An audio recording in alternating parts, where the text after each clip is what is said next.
Push up এমন একটি ব্যায়াম যার সাহায্যে আপনি আপনার সম্পূর্ণ শরীরটাকে মজবুত করতে পারবেন। এই ব্যায়ামটি দেখতে খুবই সহজ মনে হয়, কিন্তু ব্যায়ামটি খুবই কঠিন। তবে আপনি যদি এই ব্যায়ামটি সঠিক নিয়মে না করতে পারেন, তাহলে এই ব্যায়ামটির কোনো উপকার আপনি পাবেন না। আর আপনি যদি এই ব্যায়ামটি সঠিক নিয়মে করতে পারেন, তাহলে আপনি অনেক উপকার পাবেন। জিমে গিয়ে শরীর চর্চা করার সময় পায় না অনেকেই। মেদ ঝরাতে বাড়িতে বসে শরীর চর্চা করেন কেউ কেউ। ফিটনেস প্রশিক্ষকদের মতে বাড়িতে বেশ কিছু নিয়ম মেনে শরীর চর্চা করলে মিলবে মনের মতন চেহারা। মেদ ঝরাতে অনেকেই পুশ আপে ভরসা রাখেন, তবে শরীরের ভারসাম্য দু হাতের উপর রেখে পুরো শরীর উপর নিচ করা এই বিষয়টি মোটেই সহজ কাজ নয়। আপনি যদি নিয়মিত পুশ আপ করতে পারেন, তাহলে আপনার শরীরের শক্তি অবশ্যই বৃদ্ধি পাবে, কিন্তু সেটা আপনি যদি সঠিকভাবে করতে পারেন, তাহলেই পুশ আপ করলে শরীরের জোর বাড়ে, ক্যালোরি ঝরে, মানসিক চাপ কমে, হজম শক্তি বৃদ্ধি হয় এবং আত্মবিশ্বাস বাড়ে। কিন্তু আপনি কি জানেন, বেশিরভাগ মানুষ এই পুশ আপ সঠিকভাবে করতেই পারে না, যার ফলে তারা এই ব্যায়ামটি করার ফলেও সঠিক উপকারিতাগুলি পায় না। আপনি যদি এই পুশ আপ সঠিকভাবে না করতে পারেন, তাহলে আপনার শরীরে চোট লাগার আশঙ্কা থাকবে। তাহলে এখন জেনে নিন কোন কোন ভুলগুলির কারণে বেশিরভাগ মানুষ পুশ আপের উপকারিতাগুলি পায় না।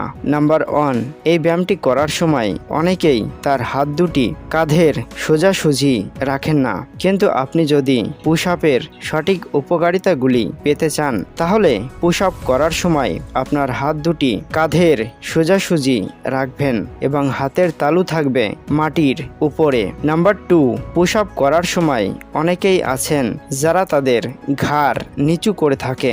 এটা করলে আপনার ঘাড়ে চোট লাগার আশঙ্কা থাকবে, কিন্তু আপনি পুশ আপ করার সময় আপনার ঘাড় সব সময় সোজা রাখবেন এবং আপনার দৃষ্টি থাকবে সামনের দিকে। নাম্বার 3, পুশ আপ করার সময় অনেকেই তাদের শরীরকে সোজা রাখেন না।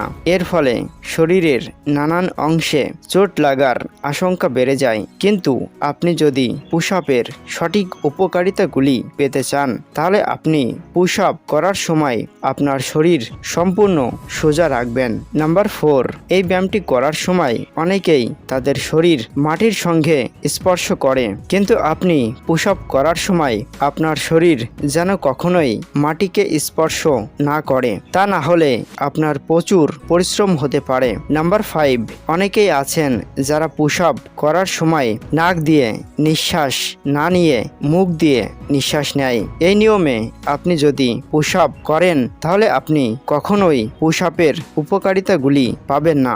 আপনি যদি পুশ আপের উপকারিতাগুলি পেতে চান, তাহলে আপনি সব সময় মুখ দিয়ে নয়, নাক দিয়ে নিঃশ্বাস নেবেন। পুশ আপ করার সময় শরীর নিচের দিকে নামানোর সময় শ্বাস নেবেন এবং শরীর উপরের দিকে যখন নেবেন তখন শ্বাস ছাড়বেন। শরীর চর্চা করার সময় শ্বাস প্রশ্বাস নেওয়ার পদ্ধতিটা খুবই গুরুত্বপূর্ণ।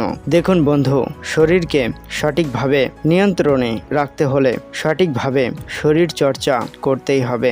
আপনি যদি শরীরকে সঠিকভাবে চর্চা না করতে পারেন, তাহলে আপনার শরীর কখনোই সুস্থ থাকবে না। আর আপনি যদি আপনার শরীর সারা জীবন সুস্থ রাখতে চান, তাহলে প্রতিদিন সঠিক নিয়মে শরীর চর্চা অবশ্যই করবেন। আপনি যদি পুশ আপের সমস্ত উপকারিতাগুলি পেতে চান, তাহলে এই নিয়মগুলি অবশ্যই পালন করবেন। ভিডিওটি সম্পূর্ণ দেখার জন্য আপনাদেরকে অনেক অনেক ধন্যবাদ।